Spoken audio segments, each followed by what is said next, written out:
I just want to give a hand right now to David Bruckner, Jamie Clayton, all the people involved in the new Hulu Hellraiser. Man, it's a glorious, glorious film. Let's talk about it. Roll it.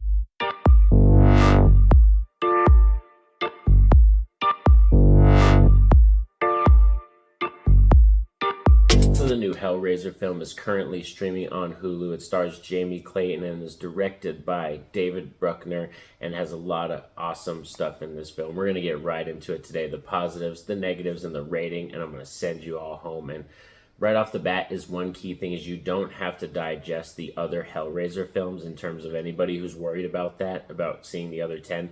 I don't think you really have to see all of them. You just kind of know the genre and what Pinhead's about. You don't have to digest all 10 of those to really enjoy this one, but it would be amazing if you've seen all 10 because you're definitely going to get some more out of this movie. So let's get right into the positives right away. Is that, man, the story is awesome. I like the story of us following our main character, Riley, who is an addict, or she's a recovering addict. She's trying to heal and stay sober and everything, and she's living with her brother, and of course, you know, her brother's trying to help her out, trying to make sure she's safe and stuff, and she has a boyfriend who ends up getting her into some stuff to try to make money and everything, and they come across the laminate configuration. So I like that story, the way it leads into it. It's a very natural story, and I like the progression of the story as the film's going on. It's just very natural. Things flow. At no point did I feel like, oh, well, this shouldn't be happening, or oh, this is kind of fucking up the pace of the movie. Like,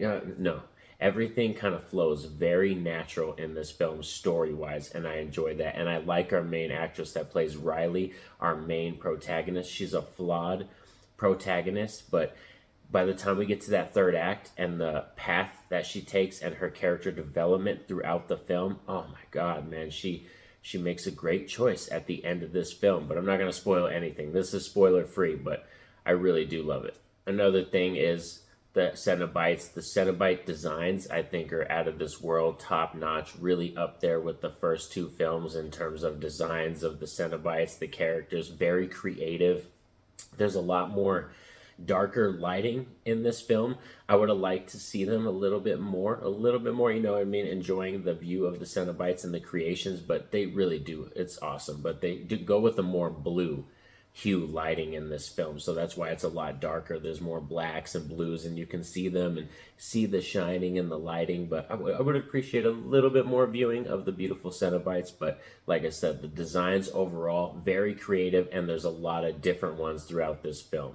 Another awesome thing about this movie is the visuals. I think the visuals are pretty top-notch in terms of the creativity with what they do with the rooms and how the people, like after they get marked with the box, how they actually go through seeing the Cenobites and them coming into the dimension. I think all that stuff's very creative in that term. And another thing that I really do like about this film is that the Leviathan, like the box, the laminate configuration itself, is the very good driving force in this story, and it's kind of the highlight and the star of this film, to be honest. And I'm not used to that. Usually we have all these, you know, kind of flawed, really asshole characters, or, you know, Pinhead's the main focus, or, you know, Julia, we've had Kirsty, but I think the main star of this film, to be honest, is the laminate configuration itself, the box, because it's the driving force of this film that creates the intrigue, the mystery, and makes you want to find out more as our main character, Riley, is finding out more throughout the film. So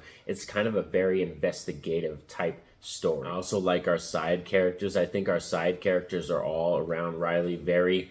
You can understand where everybody's coming from. Every character has like a motive, has a purpose, and you can understand their point in the story. And I liked it. There's even kind of a twist towards the end of the movie that I appreciated. So yeah, this film, it's very creative. Another thing that I knew why it was going to be this way is because just the writers and the director and the people involved with the film, I can tell, like, by watching it, they care about these characters. They care about this story and this franchise, and they're really trying to revitalize it with, like I said, a great story at the heart of it. This might not be the goriest one. This might not be the most graphic or the most creative in terms of kills, but in terms of story and, like, just like I said, the natural flow of it and the characters, I think are very good and some of the best parts about this movie. Now we have to talk about Jamie Clayton, of course, as the new Pinhead. I think fabulous, fabulous job. So many good lines. They even threw in some lines from the previous Hellraiser film, like, "We have such sights to show you." That's one of my favorite horror like quotes ever, and I was happy that they threw it in the film as a good like nod to the other ones. So I think Jamie Clayton does a great job, and the film really reveals her at a good point. You know what I mean? It's not like, it doesn't oversaturate you with so much Pinhead, this movie. It really does choose its time wisely and builds up to the amazing reveal of Jamie Clayton's Pinhead. So yeah, this film for me was top notch. Right after I do this review right now, when I talk about it, I'm going to go watch it a second time just to see how I feel about this film. We're going to go, because I'm going to do my ranking pretty soon of the Hellraiser films as well, because we have the new one. So yeah, right after this video, I'm going to stop this. I'm going to go watch it a second time, and probably while I'm editing this video. So yeah, in terms of all that stuff I said about the film, great. I loved it. Like I said, creativity, cinematography, the characters, the story, the amazing Cenobite designs, all otherworldly, and I loved it.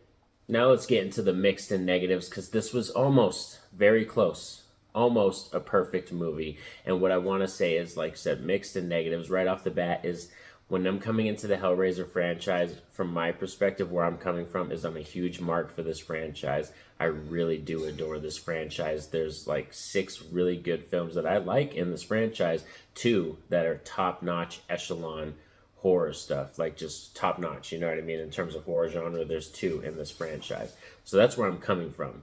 And this film, it's the mixed and negative I want to say is that the gore and the kills, the body horror, I wanted a little bit more of that.